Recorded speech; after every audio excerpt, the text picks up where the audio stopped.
Okay, in this session we will talk about Z transforms. We will discuss their importance and how Z transforms are calculated for different sequence of signals.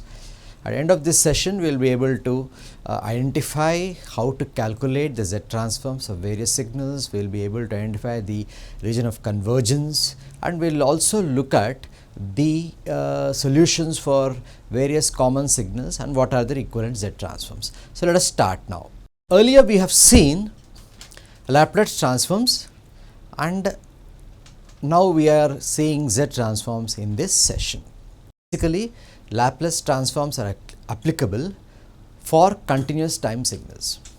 If a signal is discrete, then we apply Z transforms for this. So, that is the basic difference between a Laplace transform calculation and a Z transform calculation. Let us see this. Continuous time analysis, as I have told, is a Laplace and Fourier transforms are used. As for discrete time signals and systems, we use Z transforms. The advantage of using a Z transform is that when I apply this Z transform to a difference equation, we will get a simple algebraic equation for that. Z transforms provide a means of characterizing an LTI system and its response to various signals by its pole 0 locations. So, as you see here, Z transforms basically are used for discrete time signals, and when a differential equation is given and apply a Z transform to it, I will get a simple algebraic equation which is easily solvable. And also, when I want to characterize a particular system, an LTI system, then when I apply a Z transform to it, I will be able to find out the response of the system in terms of poles and zeros. That is the main advantage of using Z transforms. Let us see the concept. What is the concept? The Z transform of a discrete time signal x of n is defined as the power series x of z given by summation of n is equal to minus infinity plus infinity x of n z to the power of n. This is for all those values of z for which x of z converges. This equation, as you see here, the summation is from minus infinity to plus infinity, is bilateral, extending from left hand side and also to the right hand side of the axis. It is extending from minus infinity to 0 and 0 to plus infinity. So, it is a bilateral Z transform. Also, we can have a unilateral Z transform. Let us see this on the board. Okay. So, Z transform is applicable to a discrete time signal. So, you have x of n here, and then when I calculate Z transform of this, we use the letter x of z. Okay. So, x of z actually tells us what is the notation used for calculating the Z transform of a signal x of n, which is discrete in time. Now, how do I get this? X of z is when I take the Z transform of x of n. So, this is how it is, and there are two types. What are they? One is bilateral Z transform, okay, bilateral Z transform. Bilateral Z transform means it is a summation from the minus infinity to 0 and 0 to infinity. Okay. So, if I have an axis like this, so this is 0. So, somewhere here you have minus infinity and somewhere plus infinity here. If it extends on both sides, this is called as a bilateral Z transform. What is the formula for that? So, how to calculate x of z? X of z is given by z of x of n, that is summation of n is equal to minus infinity to plus infinity. That is a sequence which is existing from minus infinity to plus infinity. So, the summation of that n is from minus infinity to plus infinity, x of n, okay, z to the power of minus n. So, this is the equation for a bilateral Z transform. So, similarly, I can have a unilateral or one sided. This is also called as double sided. We can also have a unilateral or one sided function. So, how do I get that for that? For that Z transform, as you have guessed it correctly, x of z is equal to summation will now one sided. So, it is from 0 to infinity. So, n is equal to 0 to plus infinity x of n z of minus n. Okay. So, these are the basically two types of Z transforms. One is a bilateral or two sided, the other one is unilateral or a one sided Z transform. So, when I look at this Z transform, if the summation is extending from minus infinity to plus infinity, this is the formula. x of n z to the power. It is called as a two-sided. Now, single-sided means what? N is equal to 0 to infinity, x of z, z to the power of minus n. So, these two flavors of your z transform you must be aware of. Depending upon the type of equation given, to identify whether the system that is given to us is extending from minus to plus infinity or is extending only on one side 0 to infinity. So, this is how we have to calculate the z transform. Let us see the advantages of z transforms. What are the advantages if I apply a z transform to it? One, the first advantage is differential equations of a system are converted into simple linear algebraic equations. That means if the differential equation is given, the solution sometimes may be difficult. So, what we do is we apply z transform to it, we will get a simple linear algebraic equations which can be solved very easily. Okay, that is the first advantage of a z transform. Let us see the second advantage. The convolution in time domain is converted into multiplication in z domain. So, when I convolve two signals in time domain, when I calculate the z transform for it, it will be a simple product. That is, instead of convolving in time domain, if I multiply them in the z domain, it will be same as convolution in time domain. Third point, almost all signals are converted into z domain which are not possible in discrete time Fourier transform. Okay. So, what happens is in almost all signals I can convert into z transforms. When we look at an equivalent of this z transform, it is called as a discrete time Fourier transform. Here all signals are not possible to be converted into discrete time Fourier transforms. So, z transforms comes in to that place where almost all signals can be converted into z transforms. I read this again, third one, almost all signals are converted to z domain which is not possible in discrete time Fourier transform. Let us look at what is the region of convergence. Okay. The range of values of z for which x of z converges is called the region of convergence or ROC of x of z. That is, it has a finite value. So, the summation which we do, summation of n is equal to minus into infinity, x of n z to the power of n must be less than infinite. Then there is, it converges. So, there is an ROC that exists for that type of z transforms. Okay. The region of convergence is that. Let us see the properties of region of convergence. Also, set of values of z or the set of points in z plane for which x of z converges is called ROC of x of z. That means the set of values of z or the set of points in z plane for which x of z converges is called as ROC of x of z. So, ROC region of convergence, as we solve some problems, we will be able to get calculate ROC for also for various signals for which z transform exists. Let us see the properties of ROC. The first property of ROC is the ROC or the region of convergence of x of z consists of a ring, the z plane, centered about the origin, only a ring and sometimes a disk. That means the ROC of a x of z. If you see the ROC of Laplace transform earlier, it is a lines parallelly which are parallel to the y axis, isn't it? That's in the case of a Laplace transform. Whereas in the case of a z transform, they are circles or disks. So, let's just see on the board how does an ROC look like. Okay, let us take this. Okay, this is my real axis and this is my imaginary axis. So, the ROC is, this is origin, ROC will be like this. Okay, let us just draw this. This is the ROC.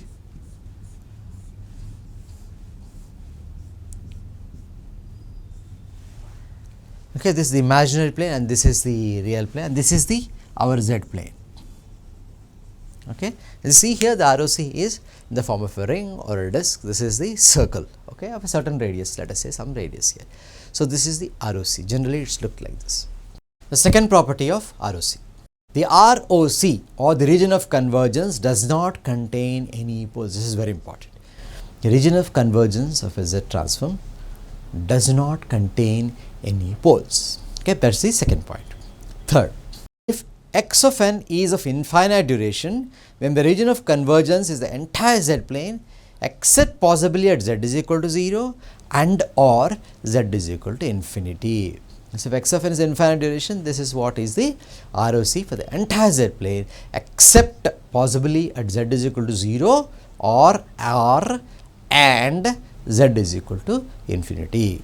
Now, let us say if x of n is a right sided sequence and the circle of mod z is R naught is in the ROC, then all finite values of z for which z mod z is greater than R naught will also be in the ROC. Okay, that means if you have an x of n which is an right sided sequence of having a certain radius R naught, then the region of convergence will be all the z plane beyond R naught. Okay, so let us just see this. Okay, now let us see how the ROC exists for this. Okay, this is my imaginary axis, this is my real axis, this is the z plane. Okay, and this is the, let us say this is R naught for us. Okay, so region of convergence will be, okay,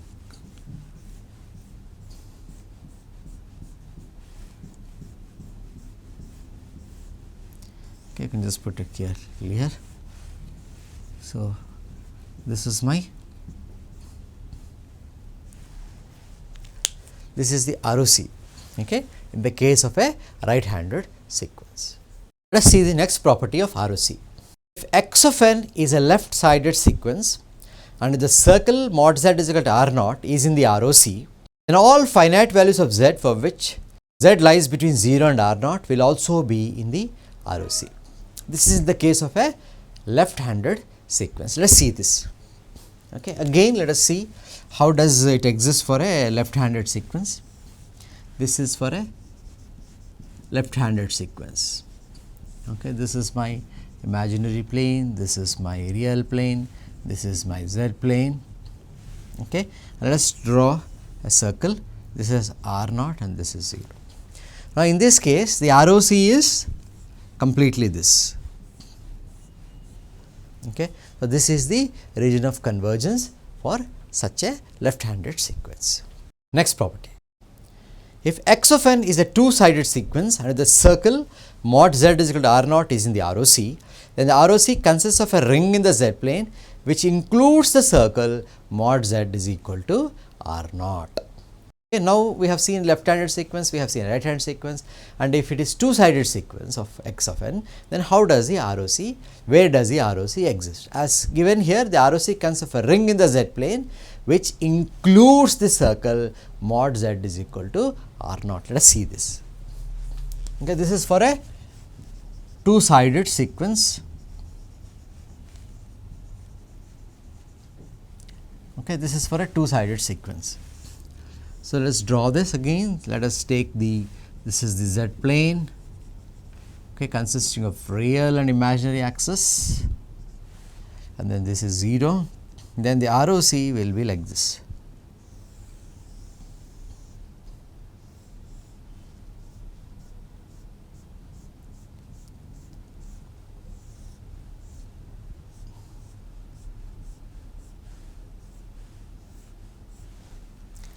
Okay. So, this is the region of convergence in the case of a two sided sequence. Let us see some properties of Z transforms now. We have seen the properties of an ROC. Now, we will try to see what are the different properties of Z transforms, starting from the famous linearity or superposition property. We will start now. Okay. Let us see the first property. First property is known as linearity or superposition property. So, here if x1 of n is a sequence, is having a Z transform x1 of z, and similarly x2 of n is a sequence which is having a Z transform x2 of z. Okay. The first one is having an ROC which is equal to R1, the second is having an ROC which is equal to R2. Then if I add these two, then what happens? Okay, we will scale and then add. So, let us see this. A x1 of n plus b x2 of n will have a Z transform which is a x1 of z plus b x2 of z, and the ROC is the intersection of R1 and R2. Let us see this. Okay, let us see the first property, property number 1. Okay. So, let us take an x1 of n, this is one series sequence, this is having a Z transform which is x1 of z. So, we will write here z. So, that means we are transforming to S. This is one series, and let us say this is having an ROC which is equal to R1. Similarly, let us take another sequence which is x2 of n, okay, having a z transform which is x2 of z. Okay, let us say this is having an ROC of region of convergence R2. Now, according to this property which is called as linearity or superposition property, if this x1 of n is scaled by a factor a, that is a x1 of n, okay, then x2 is scaled by a factor b, then if I add these two, they will have a z transform which is equal to, what is z transform of this? X1 of f, we have taken it as x1 of z. So, that will be again equal to a x1 of z plus b x2 of z. Okay, this is what is linearity superposition. Now, what will be the ROC of this? The ROC will be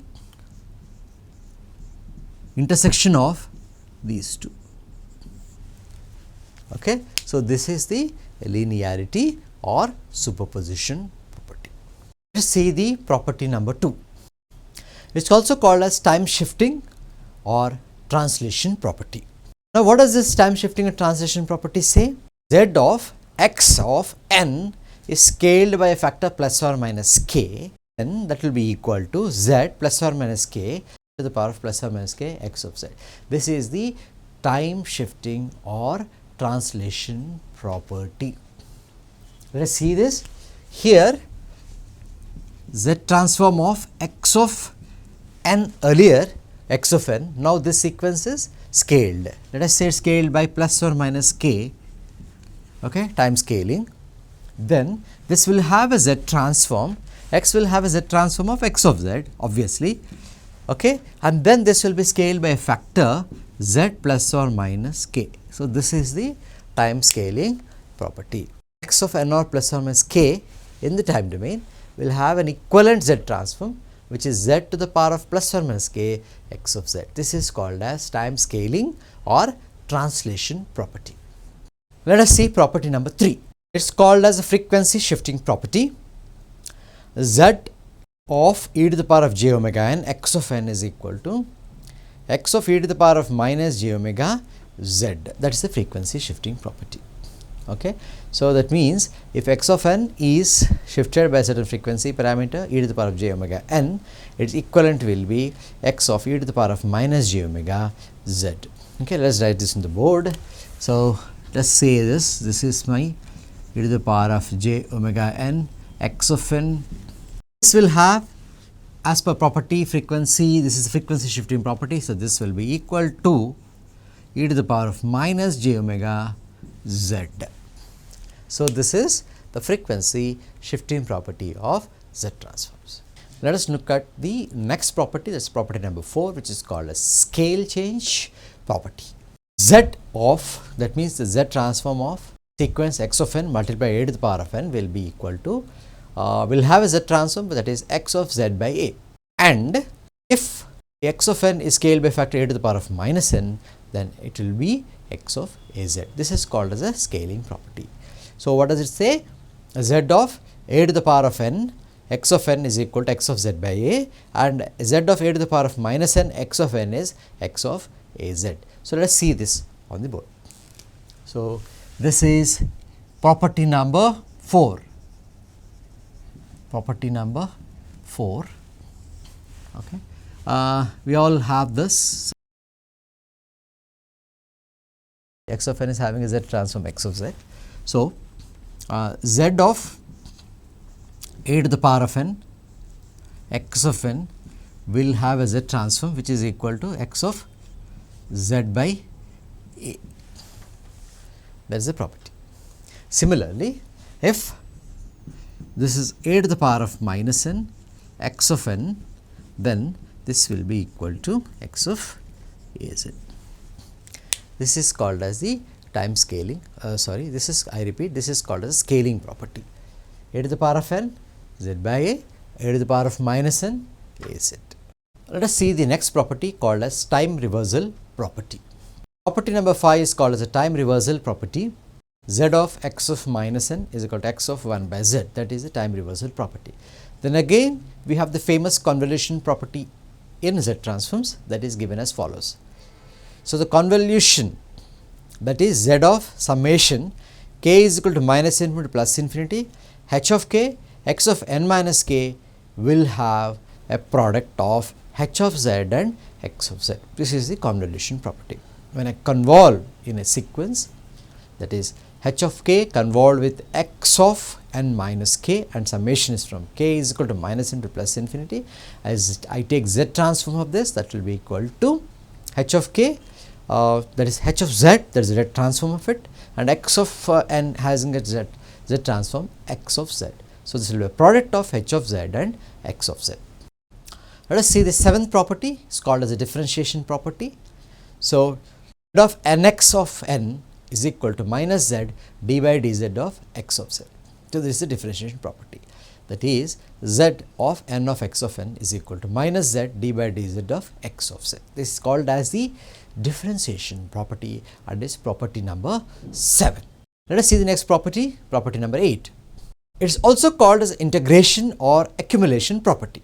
Integration or accumulation property. What does it say?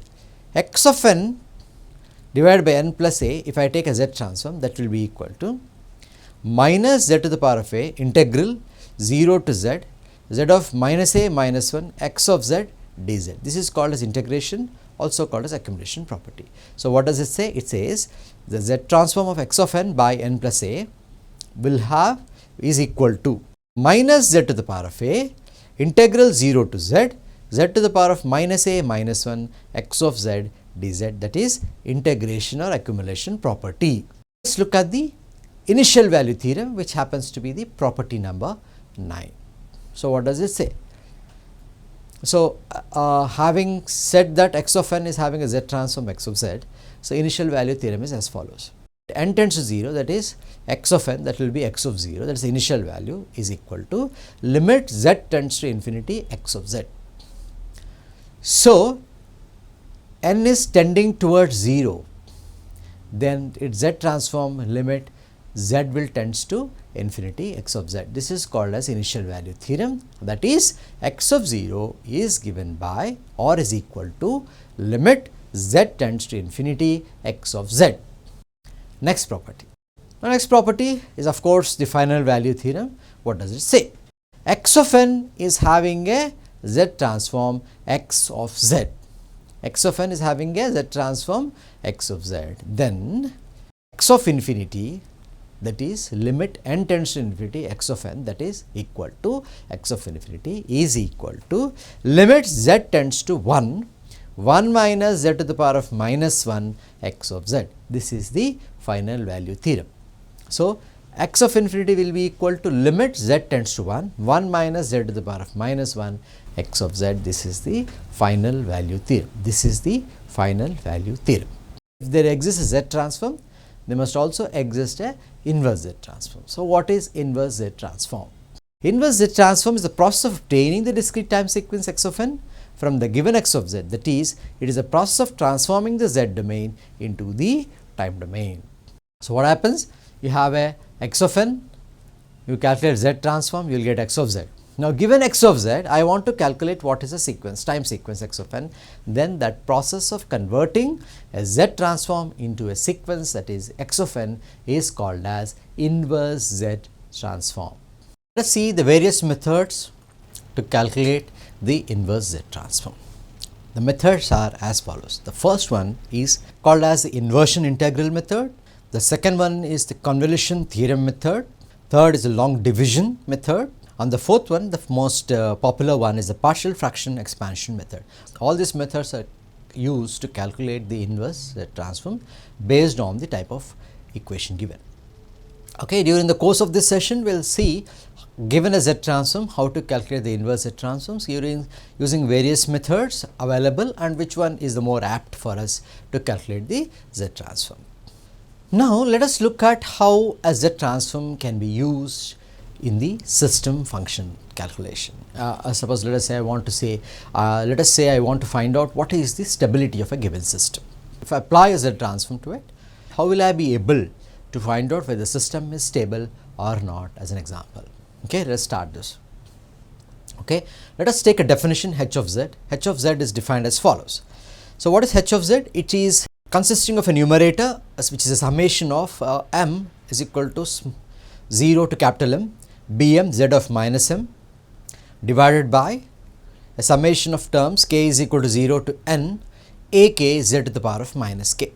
System is having an input x of z and the output is y of z, and the system function is h of z. Then the output will be the product of the input and the system function, that is y of z will be equal to x of z and h of z. Let us see this on the board. Let us take a function here. Let us take a system here. Let us say this system is having a system functionality as h of z. The input, okay, input is x of z, okay, then the output, this is y of z. Then y of z will be equal to x of z and h of z. Okay. So the output is a function of the input x of z and also the system function h of z.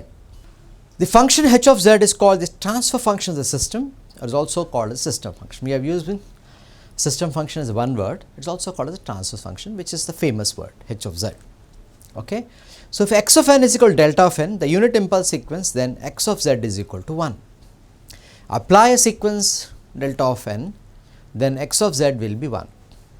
Therefore, what is y of z? Y of z is h of z multiplied by 1, that is x of z. Then y of z will be equal to h of z. Okay, and h of z is a z transform of the impulse response. That is, if I want to calculate what is h of z, h of z is calculated easily when I know the sequence h of n. So z transform h of n will give me the h of z. Okay, h of z is stable if the poles of h of z are all inside the unit circle mod z is equal to 1.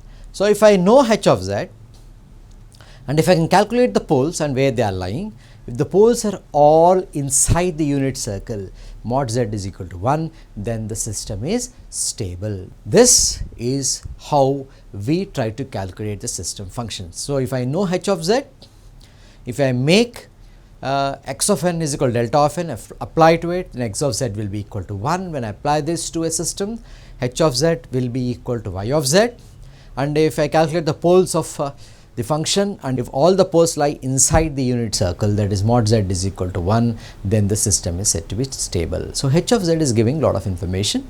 We can calculate the stability of a system if I know what is the h of z for such a system.